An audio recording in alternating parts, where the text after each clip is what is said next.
Allah mwenyewe tabaraka wa taala anaahidi kuwa itikadi hii, ukumbusho huu, ulinzi wake, uimara wake, kuendelea kwake kuwepo, kupo katika umiliki wake na wala si jingine. Ndugu zangu, ni kwa nini basi ikiwa Waislamu haya ndiyo walionayo na ndivyo wanavyotazamwa na itikadi walionayo iliyo sahihi dhidi ya watu wasio na itikadi sahihi, lakini wako mbele kwa kila kitu katika maisha haya ya dunia? Unaweza ukapata majibu mengi sana. Kwa nini wasio Waislamu wameendelea na wanajiita kuwa wameendelea dhidi ya walio nyuma ambao ni Waislamu? Majibu mengi haya yapo katika Qur'ani, yapo katika hadithi za Mtume Muhammadin sallallahu alaihi wa alihi wasallama, yapo katika maisha ya Waislamu wenyewe. Walivyoacha kufuata tamaduni na desturi zao, wameweza ingia katika mazingira hayo. Nambari moja, ndugu zangu, suala la mtu kuipata dunia, mtu kuiweza dunia, mtu kukunjukiwa na dunia, ni suala ambalo Allah tabaraka wa taala analiweka, analiruhusu, analijalia kuwa lenye kuwepo kwa Muislamu kadhalika kwa asiyekuwa Muislamu. Maadamu mtu ametaka katika hii dunia aishi maisha yaliyo mazuri, maisha yenye kujilimbikizia mali na utukufu wa kidunia, Allah tabaraka wa taala ameacha haya huru kwa Muislamu kadhalika asiyekuwa Muislamu. Allah mtukufu anatuambia katika suratul Isra aya ya 18, anasema Allah, man kana yuridu al-ajilata, yeyote ambaye anataka wahishiwa manufaa ya kidunia, maisha ya kidunia, matukufu ya kidunia, Allah tabaraka wa taala anasema ajalna lahu fiha ma nasha'u, tunamuaishia, tunampa kiasi vile ambavyo sisi tunataka. Lakini mwisho wa siku anasema liman yuridu, na hii yote ni kwa yule ambaye anataka kupewa na Allah tabaraka wa taala. Lakini si hivyo ndugu zangu, Mtume Muhammadin sallallahu alaihi wa alihi wasallam anasema mwanadamu kuipata hii dunia ni hiba inayotoka kwa Allah tabaraka wa taala. Katika silsila sahihi ya Sheikh Nasruddin al-Albani, Mtume Muhammadin sallallahu alaihi wa alihi wasallam anasema inna Allaha yu'ti dunya man yuhibbu wa man la yuhibbu, hakika ya Allah mtukufu anampa dunia yule ambaye anaitaka na yule asiyeitaka. Anampa dunia Allah tabaraka wa taala yule anayependa kupewa na yule asiyependa kupewa. Yawezekana ikawa mtu amepewa alichopewa ikawa ni hiba itokayo kwa Allah tabaraka wa taala. Lakini si hivyo ndugu zangu katika imani. Sababu nyingine miongoni mwa sababu za kuonekana wasio Waislamu wameenda mbele na hata kujiita kuwa wao ni watu waliotangulia katika maendeleo, ni ile hali ya kujenga hadharatu al-gharbi, utamaduni wao wa kimagharibi, kutoka katika mafunzo ya Qur'ani na sunna za Mtume Muhammadin sallallahu alaihi wa alihi wasallam, mambo ambayo Waislamu wameyaacha. Wao wamerudi kwenye Qur'ani wakiamini kuwa ni kitabu sahihi chenye mafundisho yaliyokamilika, lakini pia mafunzo ya Muhammadin sallallahu alaihi wa alihi wasallama aliyeanza tangaza Uislamu akiwa ni mtu anaonekana ana mazingira dhalili na kundi la watu lililomkubali dhalili, hata wakaweza simamisha dola ya Kiislamu, ikaenea dola ya Kiislamu hii ikafika Ulaya. Wasio Waislamu haya waliyajua, waliyatambua, wakarudi kwenye hazina ya Waislamu kutazama ni yapi ambayo wao wakiyashika inawezekana ikawa sababu ya kuwa ni wenye kuipata dunia na viongozi katika hii dunia. Wakawa wako mbele dhidi ya wanadamu wengine, wakakamata mafunzo ya Qur'an, wakaishi pamoja nayo, hali ya kuwa kumwamini Allah wakikupinga. Lakini si hivyo, wakajenga umoja, wakajenga msingi kati yao, msingi wa kuaminiana baina yao. Kile wanachokaa wakakisema, wanakubaliana, wanakiondokea, wanaenda kukitenda pasina mmoja kusaliti. Ndio maana leo unaona akitokea mmoja akaenda shambulia mtu ambaye ni mnyonge dhaifu, wote wanamuunga mkono pasina kumpinga, kwa sababu umoja wao umejengeka kwenye ukweli baina yao. Hili ni miongoni mwa sababu zilizopelekea wao wawe mbele dhidi ya Waislamu, na katika hili wakatenda katika yale yanayowahusu wao bijiddin, kwa jitihada kubwa, pasina kuchoka, usiku na mchana, pasina uvivu wala kukata tamaa. Ikawa ni sababu ya kuvuna mavuno ya hiyo jitihada yao.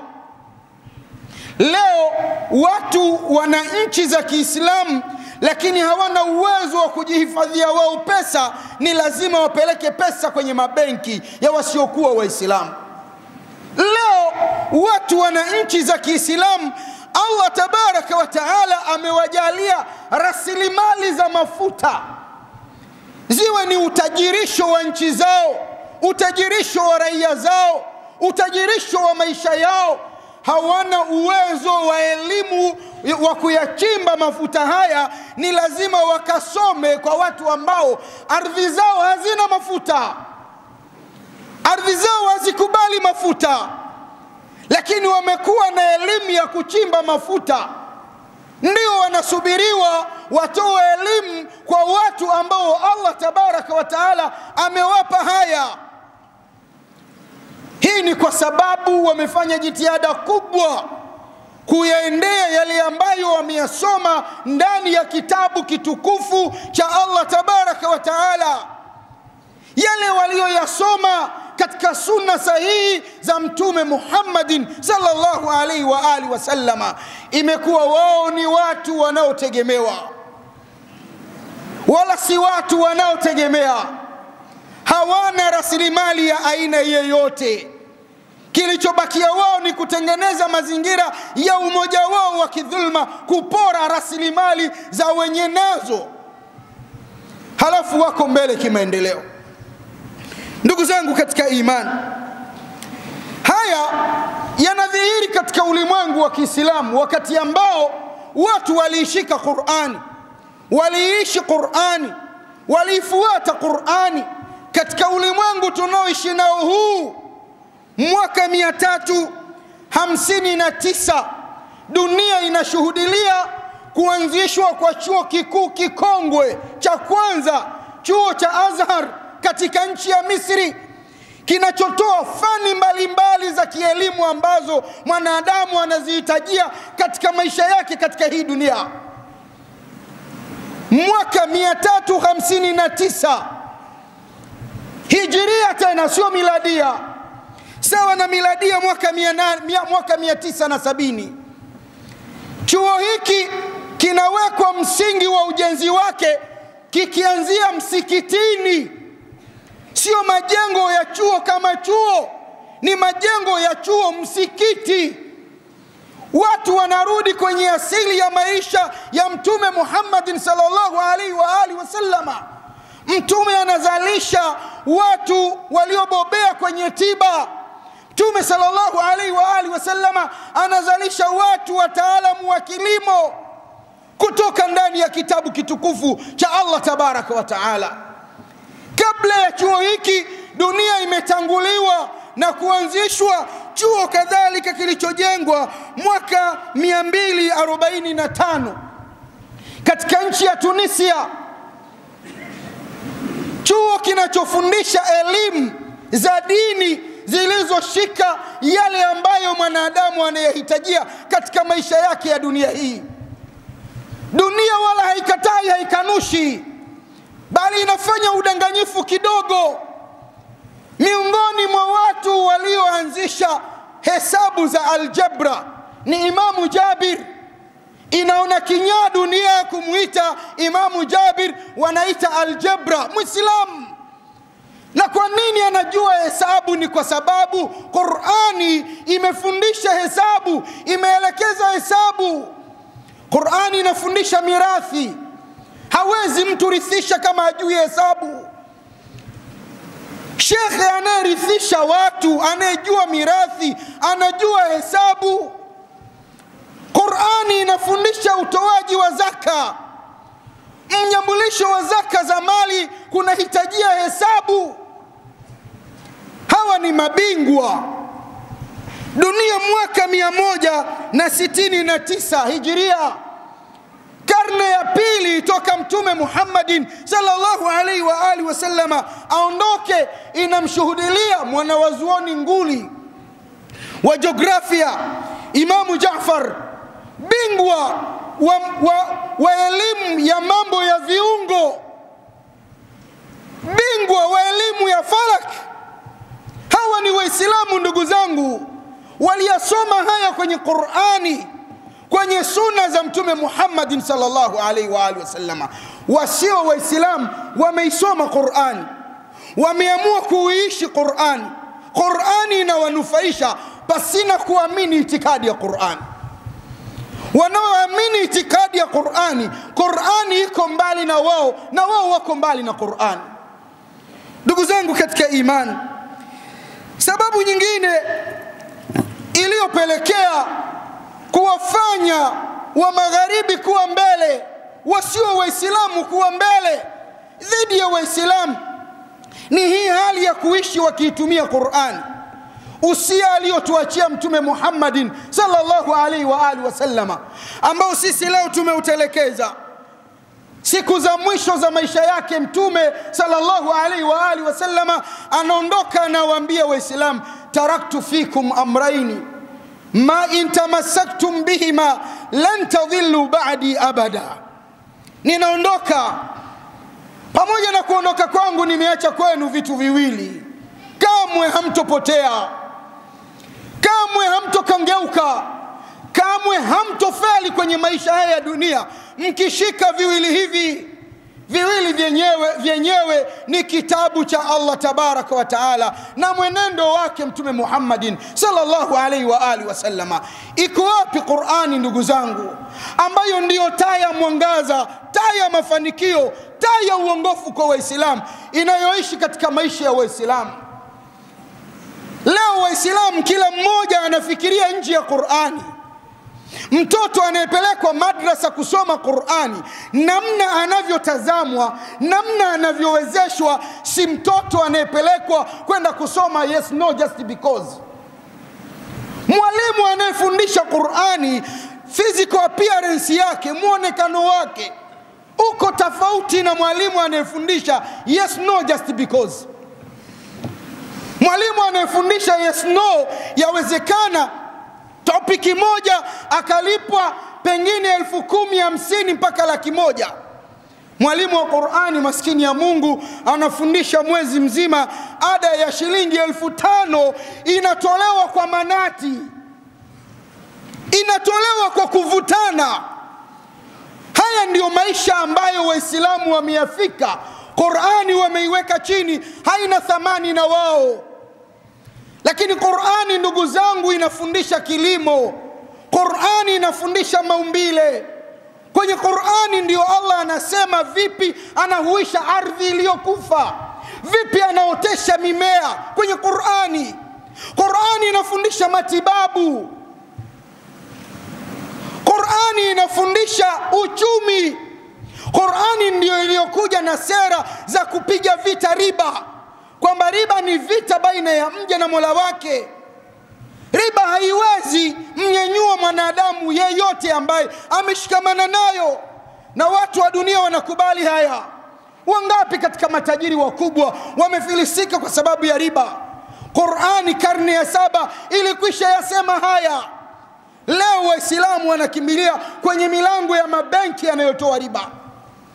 Leo Waislamu wanaona njia za kuondokana na umasikini na ulofa na ukwasi walionao ni kupitia kwenye riba, njia za ujanja, ubabaishaji. Ikiwa Qur'ani imeachwa, sunna ya Mtume Muhammadin sallallahu alaihi wa alihi wasallama ndio watu wamekaa nayo mbali mno. Ya Rabbi, tunakuomba utuongoze kuturejesha kwenye kukifuata kitabu chako kitukufu, kadhalika mwenendo sahihi wa mtume wako Muhammadin sallallahu alaihi wa alihi wasallama. أقول ما تسمعون وأستغفر الله لي ولكم ولسائر المسلمين والمسلمات فاستغفروه إنه هو الغفور الرحيم وهو البر الكريم. كذلك تمتي يا ukweli wa kumtii, tukijua na kutambua maendeleo yetu katika maisha haya ya dunia, kuwa kwetu mbele sisi dhidi ya wanadamu wengine wasiokuwa Waislamu katika maisha haya ya dunia, ni ule ukweli wetu sisi na Qur'ani, ni ule ukweli wetu sisi na sunna za Mtume Muhammadin sallallahu alaihi wa alihi wasallama. Katika dunia hii ya Waislamu kuwa nyuma kimaendeleo, tunashuhudia watu wanaoishi katika hii dunia wakisema ni Waislamu, lakini ni mafedhuli wakubwa kwa wazazi wao. Na Allah mtukufu ndani ya kitabu chake kitukufu anatuambia, wa wasaina al-insana biwalidayhi husna, na kwa hakika tumemuhusia mwana wa Adamu kuwatendea wema wazazi wake wawili, kuishi maisha mazuri, maisha ya adabu na heshima katika hii dunia na wazazi wake wawili, kwa sababu kuwatendea wema wazazi ni miongoni mwa sababu za mwanadamu kufanikiwa katika maisha haya ya dunia. Hawezi akafanikiwa mtu anayeishi kwenye hii dunia, analala, anaamka, anatembea, hali ya kuwa wazazi wake wana kinyongo naye. Mafanikio kwa mtu huyu ni magumu. Tunaishi leo katika jamii yetu ya Kiislamu na ongezeko kubwa la watu ambao hawana adabu na wazazi wao, hawawathamini wazazi wao kama ni wazazi wenye haki ya kuheshimiwa, kutiiwa na kufanyiwa wema. Na huu wema si wema wazazi wakiwa hai tu, bali ni wema hata wazazi baada ya kufa kwao. Thamani ya wazazi kwa wengi miongoni mwetu imekuwa ni ndogo sana. Muislamu wa leo ni yule ambaye yuko tayari kushiba, yuko tayari kuvaa vizuri, yuko tayari kupata matibabu mazuri, yuko tayari kutembelea usafiri mzuri, lakini tazama hali za wazazi wake, tazama matibabu ya mzazi wake, tazama mavazi ya mzazi wake, tazama kula ya mzazi wake, tazama wapi mzazi wake analala. Dunia hii ndugu zangu, iliyopelekea Waislamu wawe nyuma kimaendeleo dhidi ya wasio Waislamu, ni dunia inayoshuhudia mifarakano, magomvi, chuki, husda, vifundo baina ya Waislamu. Mtume sallallahu alaihi wa alihi wasallama alisimamisha dola ya Kiislamu iliyoshika nguvu, ikatoka Madina ikaenda mpaka Ulaya. Daulatul Amawiya imetawala Spain miaka 800. Sababu kubwa ni ule ukhuwatu ad-diniya, ukhuwatul imaniya, udugu wa kiimani wa kweli, mapenzi yaliyojengeka na msingi wa kuitii Qur'ani, kadhalika sunna sahihi za Mtume Muhammad sallallahu alaihi wa alihi wasallama. Allah mtukufu anatuambia, walmu'minuna walmu'minati ba'dhuhum awliya'u ba'd, waumini wanamume kadhalika waumini wanawake baadhi yao ni vipenzi, ni marafiki wa wengine. Hii ni tofauti ndugu zangu na yale ambayo tunayashuhudia leo katika maisha yetu. Magomvi yametamalaki, watu waliishi katika chuki na uadui katika hii dunia. Hakukuwepo kama Aus na Khazraj. Watu walikutana katika tamaduni zilizo tofauti, hakukuwepo kati ya watu wa Ansari wa Madina na Muhajirina kutoka Makka. Lakini kupitia Uislamu wakatengeneza udugu madhubuti, udugu imara, udugu uliojaa mapenzi ya kweli. Ikawa shida ya Muislamu mmoja ni shida ya Waislamu wengine wote. Tatizo la Muislamu mmoja ni tatizo la Waislamu wengine wote. Leo haya ndugu zangu hayapo katika maisha ya Kiislamu. hayapo katika maisha ya Waislamu. Wa Palestina ndugu zetu wanapigwa na mazayuni wa Kiyahudi, wanauliwa na mazayuni wa Kiyahudi, hali ya kuwa mazayuni wa Kiyahudi wakipata sapoti ya watu wa mbali wenye itikadi moja na wao. Waislamu walio pembezoni mwa Palestina hata kufungua midomo yao kusema hawawezi.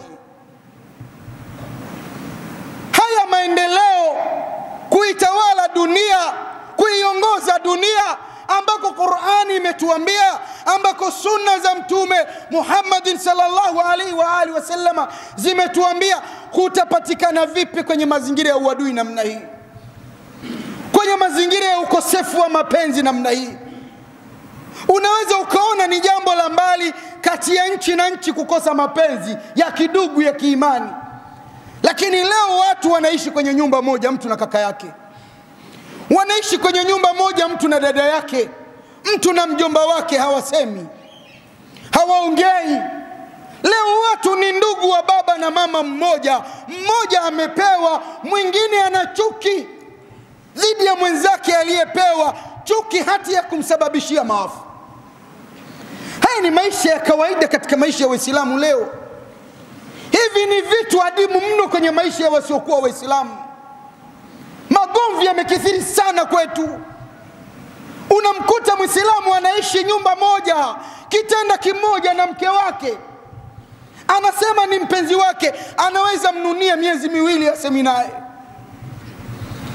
Ana hadithi ya Mtume Muhammad sallallahu alaihi wa alihi wasallam, la yahillu limuslimin an yahjura akhahu fawqa 3 layali يلتقيان فيعرض هذا ويعرض هذا وخيرهما الذي يبدأ بالسلام. Hai halalikum Muislamu akamnunia Muislamu mwenzake zaidi ya siku 3, ana mwezi analala kitanda kimoja, mzungu ane na mke wake, na yeye ni mume. Halafu anataka hii familia ipate maendeleo, hii familia watoke kwenye kupanga wakajenge nyumba yao, hii familia wamiliki usafiri wao, wasipande madaladala, hii familia wasiishi wakasubiria ihsani za watu wa ihsani kuletewa misaada wapate endeleza maisha, bali wao wajitoa kimaisha.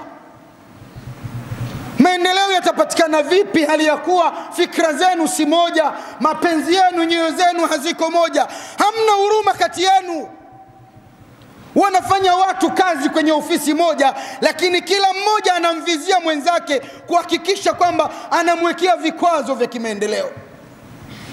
Haya ni maisha ya kawaida ndugu zangu, maisha walioyakataa Aus na Khazraj, maisha walioyakataa Ansari na Muhajirina, maisha walioyakataa masahaba watukufu wa Mtume Muhammadin sallallahu alaihi wa alihi wasallam. Walipoyakataa walifika wapi? Walipoyakataa ndio Uislamu ulifika Spain. Walipoyakataa ndio Uislamu ulienea duniani kwa kasi kubwa, kwa sababu ya umoja wao, ya udugu wao wa kiimani. Hatuwezi kuwa na maendeleo ndugu zangu kama tunaswali kwenye msikiti mmoja na nyoyo zetu ziko separate. Kila mmoja anahisi kivyake, kila mmoja anachuki na mwenzake, kila mmoja anajiona yeye ni bora kuliko mwingine. Sababu nyingine ndugu zangu, Muislamu leo unamuona anaishi jirani yake wa kulia, wa kushoto, wa mbele, wa nyuma ni Waislamu, lakini asemi na jirani yake, anachuki na jirani yake, anampiga vita jirani yake, anamkwaza jirani yake, kana kwamba Muislamu huyu si yule Muislamu anayeishi na hadithi ya Mtume Muhammad sallallahu alaihi wa alihi wasallam. Mara 3 Mtume akiapa, anaapa Mtume sallallahu alaihi wa alihi wasallam mara 3, wallahi la yu'min, ninaapa kwa Allah hajaamini. Mara 3.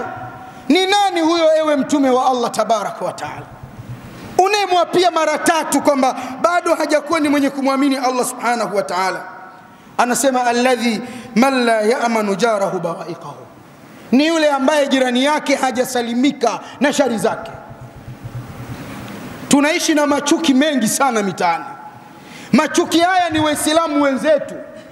Badala ya kuunganisha fikra tutengeneze maendeleo ya kimtaa, sisi tunatengeneza uadui, mitaa yetu inazidi kudorora kila siku, na mwisho wa siku sisi ndio tulikuwa maaluwatan, ndio tuliasisi miji hii.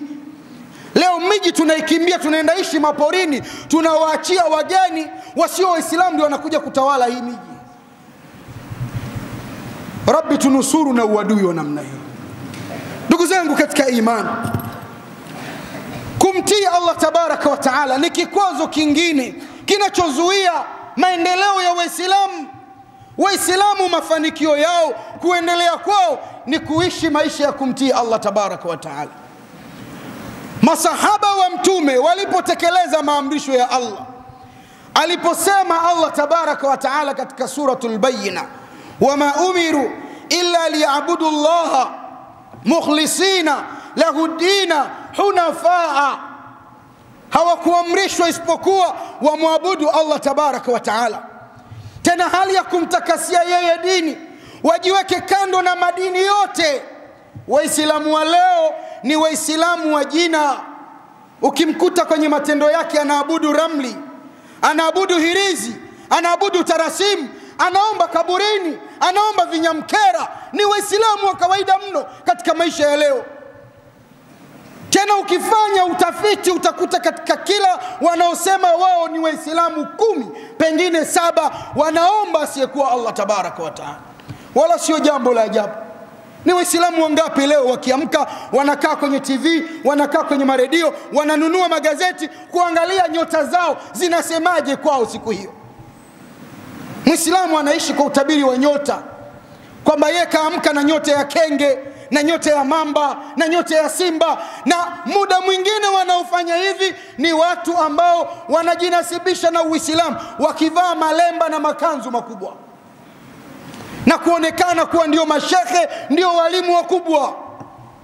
Tukawanyenyekea na kuwatii kwa heshima na utiifu wote. Hawawezi watu wakawa ni Waislamu halafu wakashika ushirikina, wakaabudu makaburi, wakategemea ramli, matarasimu, mahirizi na yanayofanana na haya, halafu watu hao wakawa na maendeleo hata siku moja. Wakiingia kwenye kuabudu ramli, watachukia wazazi wao, kwamba mzazi ndio mchawi, ndiye amekukwaza. Watachukia ndugu zao, ndugu yako ndio mchawi, ndiye aliyekufanyia haya. Watachukia majirani zao, jamaa zao wa karibu. Ndio maisha tuko nayo sisi. Jingine ndugu zangu katika imani, ni sisi kufuata njia iliyonyooka. Tukihitaji maendeleo, tukitaka kutoka katika mkwamo tulionao, ni kufuata njia iliyonyooka ambayo ni salama. Iliangazia maisha ya masahaba watukufu wa Mtume Muhammadin sallallahu alaihi wa alihi wasallam. Quran Al-An'am 153, Allah tabaraka wa taala anasema, wa anna hadha sirati mustaqiman, na kwa hakika huu Uislamu ndio njia yangu iliyonyooka, fattabi'uhu, ifuateni njia hii, wala tattabi'u subula fatafarraka bikum an sabili, na wala msifuate manjia mengine, mkaenda abudu maramli, mkaabudu matarasimu, mkategemea riba na yanayofanana na haya, yatakupotezeni kwenye njia hii iliyonyooka. Turudini kwa Allah tabaraka wa taala. Ndugu zangu katika imani, kama walivyoshika Uislamu ukweli wa kushika masahaba watukufu wa Mtume Muhammadin sallallahu alaihi wa alihi wasallam. Mtume analingania Uislamu katika mazingira magumu, mazingira yenye kukatisha tamaa, katika mji wa Madina, wakiwa hawana kitu, hawana zana, hawana chochote. Kina Kisra ni watawala wenye mamlaka na utukufu muda huo, lakini kipindi cha utawala wa Umar ibn al-Khattab, wanakuja kina Kisra wameshashuka chini, wamedhoofika, wamekuwa chini ya kufuata bendera ya Uislamu. Umar ibn al-Khattab anasema kunna qauman adhilla fa'azzana Allahu bil islami famahma ibtaghayna al-izzata bighayrihi adhallana Allah. Tulikuwa sisi watu madhaifu, watu mahohehahe, tusio na mbele wala nyuma. Kila mmoja akitutazama anatudharau, silaha zetu duni, jeshi halina chakula, halina mbinu imara. Lakini Allah tabaraka wa taala tulipoushika Uislamu, hapa ndipo ambapo sisi twaweza tokea. Allah ametupa utukufu muda wowote, pahala popote, wakati wowote. Tukiutafuta utukufu kinyume na Uislamu, hakuna utukufu tutakaopata zaidi ya udhalili. Kuna waislamu wengine leo wanaishi katika hii dunia wakiamini maisha bora kwao ni kushika demokrasia. Hata wanadiriki kukubali na kuridhia kufa ndani ya demokrasia, sio kufa kwa ajili ya la ilaha illa Allah. Ndugu zangu katika imani, mwokoaji wa hali ngumu ya maisha ya waislamu leo, ambayo haweza pigwa muislamu mmoja. Mataifa ya Kiislamu yapo, yanaona, yana majeshi, yana silaha, yana uchumi ulio imara, hayawezi hata fungua midomo yao kusema chochote alau kumwambia dhalimu anayefanya dhulma kwa muislamu mwenzao acha kufanya hivi. Wanashindwa. Mwokoaji wa haya ni sisi kurudi kwenye Qur'ani na Sunna. Hakuna mwokozi wa mazingira yote haya, sisi turudi katika kitabu cha Allah tabaraka wa taala na sunna sahihi za Mtume Muhammadin sallallahu alaihi wa alihi wasallam. Huko kwenye Qur'an, huko kwenye sunna, tutaenda kuta Qur'ani na tuunganisha kuwa wamoja, ndugu moja. Tukiungana tukawa kitu kimoja, tukapendana kwa ajili ya Allah, tukapendana kwa ajili ya kutafuta radhi za Mtume Muhammadin sallallahu alaihi wa alihi wasallam katika kufuata sunna zake, ni sababu kubwa sana ya sisi kuwa ni wenye kufanikiwa. Mauzo yetu yatakuwa ni mamoja, manunuzi yetu yatakuwa ni mamoja. Kila ambacho mimi nakifikiria utakifikiria wewe, kila ambacho wewe unakifanya mimi nitakiunga mkono, tutakifanya. Hakiwezi kitu kuungwa mkono na watu 100, ni lazima kitaenda mbele.